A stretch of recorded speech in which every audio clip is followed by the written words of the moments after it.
Bismillah, magacaygu waa Salaad Ciise Qaab Joogweydin waqtigu idiin wacnaado. Waxaan halkan ku duubayaa maanse la yiraahdo Elmas Eexdi laga galay. Madaxda Soomaaliyana waxaan ku baraarujinayaa inay Elmas meel ku sheegaan. Wax dhanbaan adkaysto arrimaha dhaca iyo eedaha isdaba yaal anigoon ka faaloon afka sacabka saartee. Haddaan ilka lay dhigin ama aan aqliga iyo iga guurin maan ku amar eebbe igu dhicin. Elmas Eexdi laga galay sina kuma ilaawo anigoo cabiri kara halkii layga soo ganay. Ilma daadin maayo waxaan ahay nin aarsada ama dhiigga xugunsada. Ha yeeshee oraahdu marun bay daweysaa ifka ruuxa ku neceb.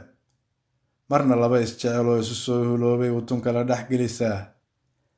Ana nacabka ii daran qosol uma dhagsiiyo sacab aan qalbiga jirin marna uma garaacee. Inta talada guud ee dalka eega haysaay. Had beeraya liitiyo afgobaadsi iyo been uurku kuma dawoobo ugu maahan xaajada Elmas lagu qasqaasay. Ama godobta qaato Soomaali idilkeed waxa kale irdheeyay midba idin ku soo xiray waa uruga raagtee. Tab intaad afuuftaan nin kastaba itaalkiya ku oon bixidha. Ama garasho buuxda aayaha ka taliso laba aag isugu jira isu soo dhaweysay. War dadka waxaad u sheegtaan wax la qaadan karo oo ku dawooba aadmigu.